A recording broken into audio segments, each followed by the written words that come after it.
just today say love lives on.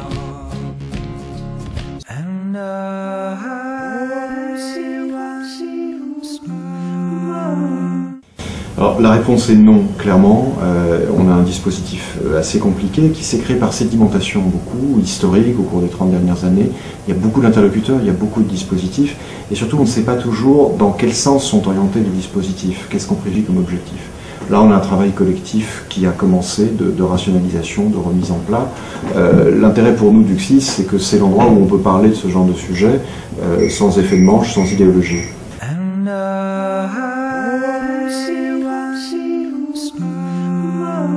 Alors, le CSIS, d'abord, il se réunit en permanence parce que c'est un comité informel et il ne siège pas, il a simplement des niveaux de représentation d'associations très variables.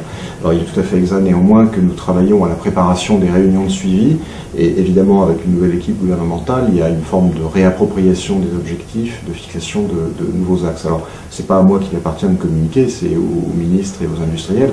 Je peux vous dire sur quoi on travaille et c'est sans surprise, avec une assez grande continuité, mais des inflexions en matière d'emploi, qui est une priorité absolue, et notamment de préservation de l'emploi industriel en France. Nous travaillons sur les dossiers de contrefaçon, qui sont essentiels et pour lesquels nous voulons mettre des patients au cœur de la démarche dans un cadre européen. Nous travaillons sur l'export, ce qui est un peu nouveau. Il y a une implication notamment de la ministre du Commerce extérieur qui nous paraît tout à fait bienvenue. Nous nous centrons sur l'innovation, le dispositif médical, le soutien à l'ensemble des entreprises. Beaucoup de continuité, je vous le disais, mais des orientations stratégiques de long terme dans lesquelles nous voudrions à nouveau poser des repères pour toutes les entreprises.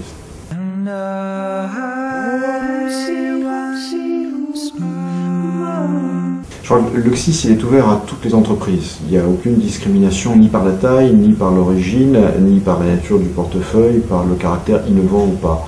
Alors nous avons des axes privilégiés auxquels je faisais allusion à l'instant. Il est clair qu'une entreprise en perte de vitesse qui ne crée pas d'emploi et qui n'entend pas exporter va avoir un petit peu de mal à trouver sa place.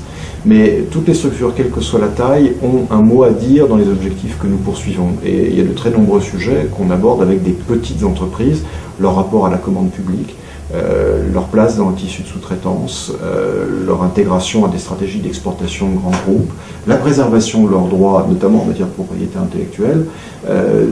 Pour nous, il n'y a pas d'entreprise négligeable. Tous les grands groupes d'aujourd'hui, ce sont les PME d'avant-hier ou d'hier.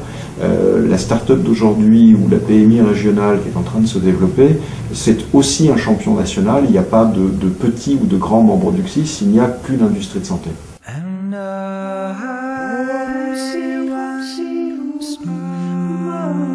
Oui, tout le monde l'est, et vous venez de mentionner les entreprises de services. On voit arriver de plus en plus autour de nos tables de discussion, par exemple, des entreprises de nouvelles technologies, de l'information et de la communication, parce que les données de santé, ça devient vital. C'est une ressource, au même titre que les molécules ou le dispositif médical ou les biotech pour les entreprises.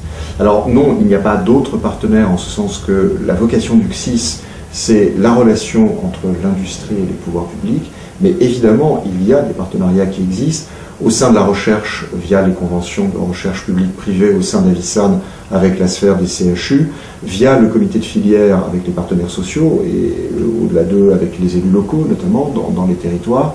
Je crois que le grand manque de notre dispositif public aujourd'hui, il n'est pas à l'intérieur du CSIS, il est dans la relation générale entre l'État et l'industrie, ce sont les associations de patients. Et c'est ça qui nous manque en France.